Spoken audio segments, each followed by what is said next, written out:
Option है इसका 12/√5। B option है इसका 16/√5। अच्छा, होमवर्क लाया एक वेक्टर क्यू है जिसका मैग्नीट्यूड क्या दिया हुआ है, 10 दिया हुआ, उसको ऐड कर रहे हैं किसी पी वेक्टर से। वो पी वेक्टर कहाँ पे लाई कर रहा है, एक्स एक्सिस पर, और उसका रिजल्टेंट जो है पी और क्यू का वो आर दिया हुआ है, और आर क्या है, उसका 3 गुना है पी का। तो मैग्नीट्यूड ऑफ पी चाहिए तुमको, बस यही तो कह रहा है क्वेश्चन। क्या कह रहा है, पहले क्वेश्चन समझो। क्वेश्चन समझ लोगे बन जाएगा, कोई दिक्कत नहीं होगा। एक तुम्हारा एक्स और वाई एक्सिस सबसे पहले बना दो। एक्स एक्सिस बना दिया हम और वाई एक्सिस बना दिए। ठीक है, वाई एक्सिस है, ये तुम्हारा वाई एक्सिस। अब क्या बोल रहा है, क्यू वेक्टर हैज मैग्नीट्यूड 10, तो क्यू वेक्टर का मैग्नीट्यूड पहले लिख देता है, क्या है, 10 है जो दिया हुआ है। अब बोल रहा है पी वेक्टर है added to P vector which lies on along X axis. P vector क्या है, एक्स एक्सिस के अलोंग है, इसको मान लेते हैं यहाँ तक पी वेक्टर है। ठीक है, पी वेक्टर है। अब बोल रहा है P vector the resultant of this two vector, मतलब resultant of P plus Q, यही ना बोल रहा है, resultant of P plus Q को हम ऐड करेंगे तो उसका रिजल्टेंट आर आएगा। और आर क्या है, R is equal to 3 of P है, यही ना बोल रहा है, 3 ऑफ पी, 3 ऑफ पी बोल, ये डायरेक्शन है तुम्हारा, मतलब रिजल्टेंट का डायरेक्शन आर ये हो गया। आर क्या है तुम्हारा, 3p, यही बोला है ना। यहाँ तक सबको समझ में आ रहा है, इसमें कुछ समझना ही नहीं था, तुम्हारा बेसिक कंसेप्ट मालूम है, बन जाएगा। अब देखो, मैग्नीट्यूड ऑफ पी निकालना है ना, तो क्या करोगे तुम, सोचो।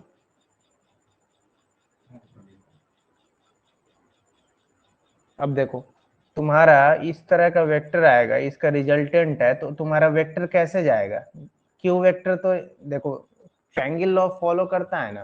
जैसे एक वेक्टर ये है तुम्हारा, ए मान लो ये दे दिया, और तुमको रिजल्टेंट बोल दिया ये, रिजल्टेंट बोल दिया ये, तो बी वेक्टर तो हमको मालूम है कि ऐसे जाना है, ही है बी वेक्टर, ये होगा ही, कंफर्म है।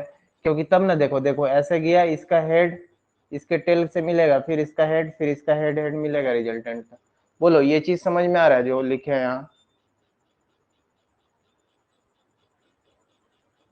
बोलो ये चीज जो लिखे हैं समझ में आ रहा है ना, कि रिजल्टेंट है वैसे तो ट्रायंगल लॉ को फॉलो करेगा तो वो चीज लिखेंगे। ठीक है, अब देखो, अब तुम क्या कर सकते हो, बोलो। ये तुम्हारा क्या आ गया, ये तुम्हारा, एक मिनट के लिए मान लो, क्या मानो नहीं, यही कंफर्म है कि ये क्यू है, क्यू है ना, पी क्यू तब ना आर, पी और क्यू का ये रिजल्टेंट आर आया, तो रिजल्टेंट को बोला है वाई एक्सिस पे है, ये एक्स एक्सिस पे, तो ऐसे बनेगा ट्रायंगल। अब देखो तुम क्या कर सकते हो इसमें, बोलो। ये तुम्हारा क्या हो गया, पी हो गया ना, यहाँ से यहाँ तक वेक्टर पी है ना तुम्हारा, ऐसे लिख लो बीच में, समझ में आएगा वैसे।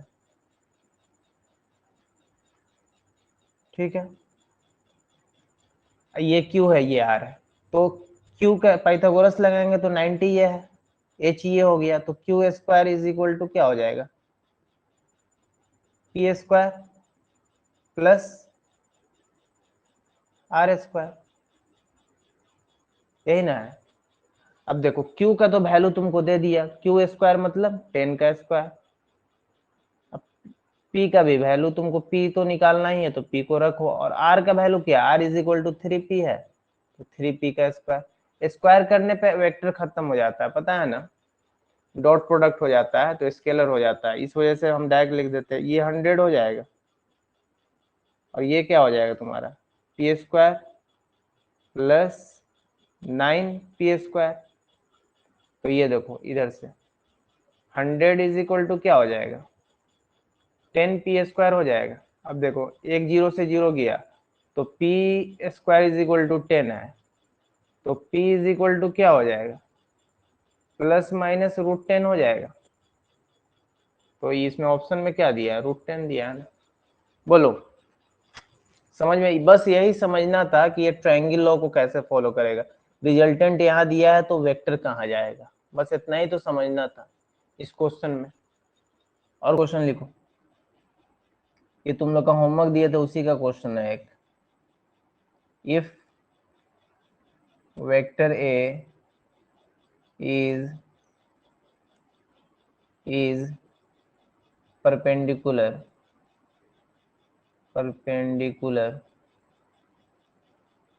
या ऑर्थोगोनल लिख लो, याद रहेगा हमेशा, orthogonal to vector B, then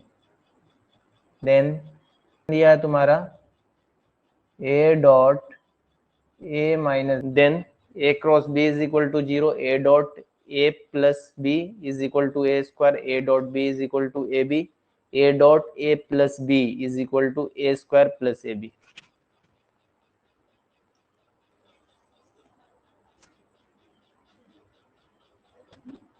बताएं हम,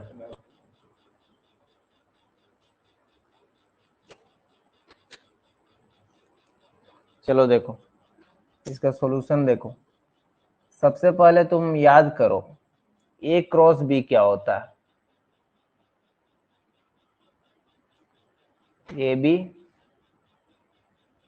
साइन थीटा होता है, यही होता है ना। और ए डॉट बी क्या होता है, ए बी कॉस थीटा। अब देखो, अब theta sine theta is equal to 90 पे,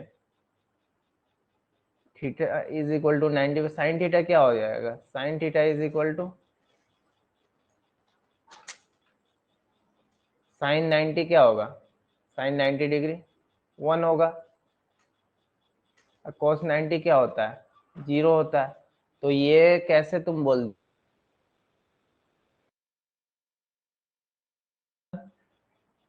ए क्रॉस बी अगर ऑर्था होगा, A cross B is equal to A B आएगा, तो ए क्रॉस, तो ये कहां से होगा ऑप्शन, तो ये तो गलत दिया है ना।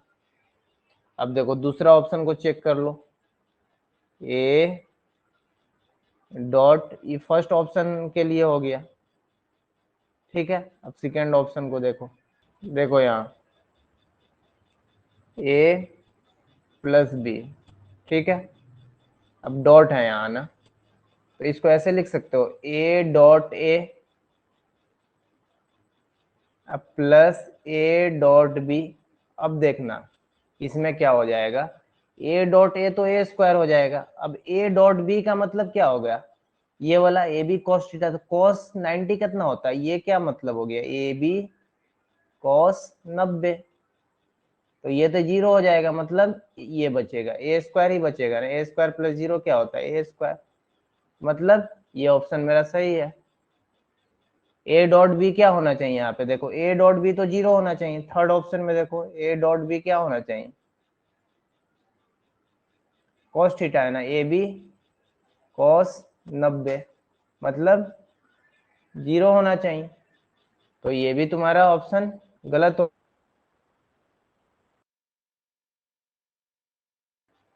फोर्थ में ए करेंगे, फिर ए डॉट बी, तो ए डॉट बी तो 0 हो जाएगा, तो सिर्फ यहाँ पे ए स्क्वायर होना चाहिए ना। तो इसमें क्या दिया है, ए स्क्वायर प्लस ए बी, ये भी गलत हो गया। तो ऑप्शन मेरा कौन सही है, ये वाला सही है, 2 number.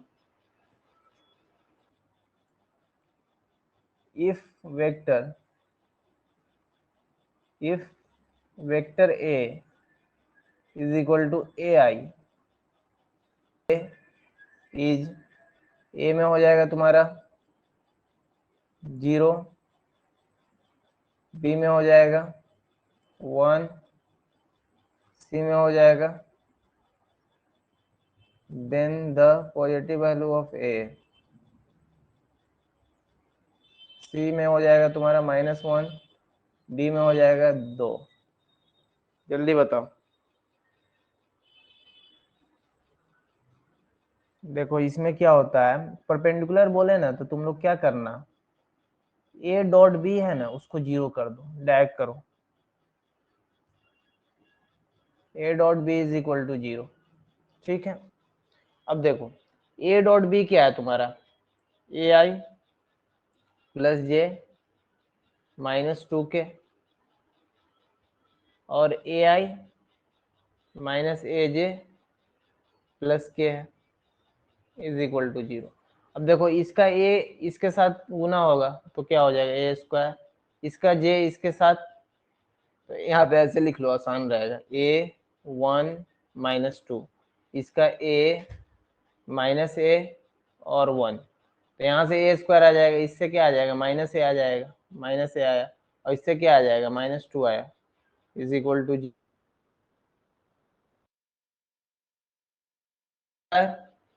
Minus 2a minus 2 is equal to 0 factorize कर दिए। अब देखो a कॉमन किए a माइनस 2 और यहाँ से 1 कॉमन किए a minus 2।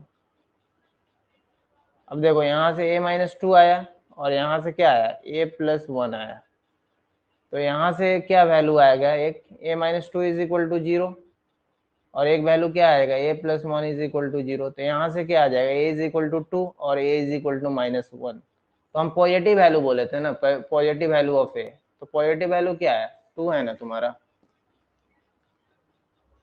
Vector and B vector, A and B are vectors, ठीक है, एंड थीटा इज, एक में स्टेटमेंट दिया हुआ है कि maximise the magnitude of A, maximise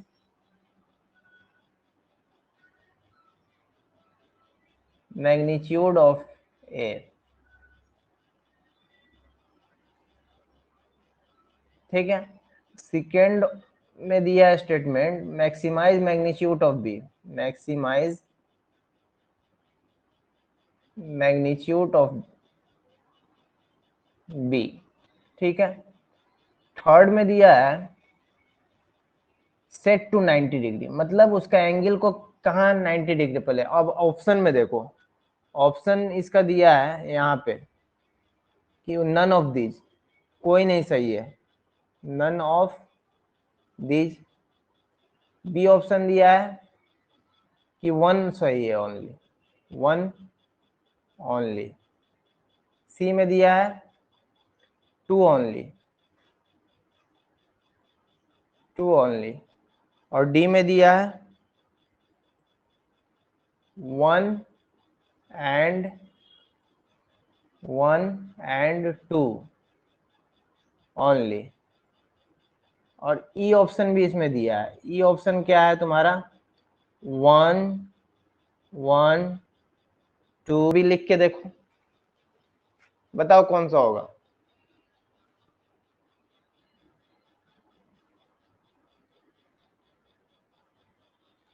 B is equal to A B cos theta होता है, A dot B is equal to क्या होता है ए बी कॉस थीटा।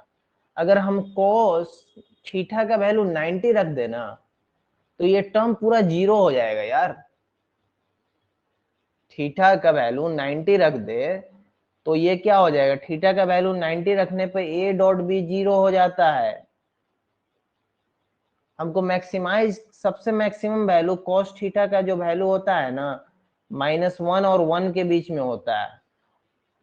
अगर 1 रहता ना, 1 cos थीटा हो जाता तब मैक्सिमम होता, मतलब थीटा इज इक्वल टू 0 रहता तब मैक्सिमाइज होता। अभी तो मिनिमाइज हो जाएगा, 0 हो जाएगा उसका वैल्यू, लेकिन ए को हम बढ़ा देंगे जैसे तो मैक्सिमाइज होगा ही। ए को बढ़ाएंगे तो मैक्सिमाइज होगा, बी को भी बढ़ाएंगे तो मैक्सिमाइज होगा, लेकिन 90 रखेंगे तो वैल्यू 0 कर जाएगा। तो मेरा स्टेटमेंट सिर्फ ये सही है,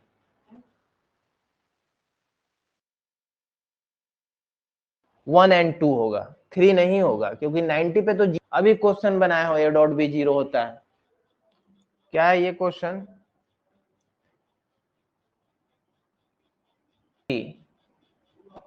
and parallel to, and parallel to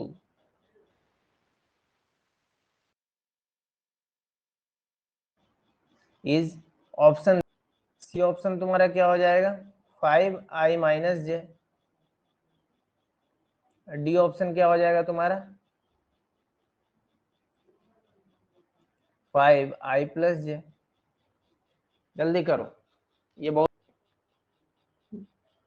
कोई वेक्टर है, मान लो मैग्नीट्यूड, हम किसी भी n वेक्टर है, मान लो पैरेलल किसके, a के हैं, तो a कैप लिख देंगे तो कोई फर्क पड़ेगा मैग्नीट्यूड ऑफ b करके, तो ये नया न्यू वेक्टर दे देगा, न्यू वेक्टर यही ना दे देगा।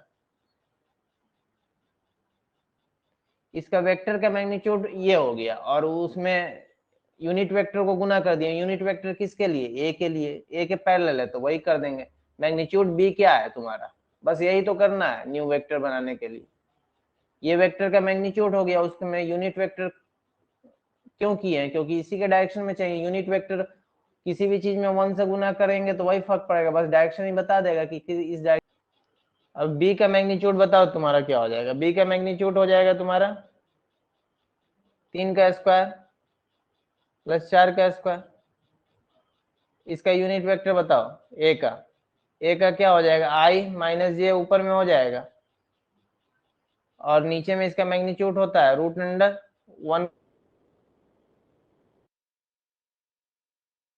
ऊपर में 9 + 16, तो नीचे में क्या आ रहा है, √2 आ रहा है, 1 + 1, ऊपर में क्या i-j, तो देखो ऊपर से 9 + 16 क्या हो जाएगा, √25 आ जाएगा, और नीचे में क्या है तुम्हारा √2 है ना, और i-j, अगले स्टेप में ये क्या हो जाएगा, 5/√2 हो जाएगा, i-j, ऑप्शन ए हो जाएगा।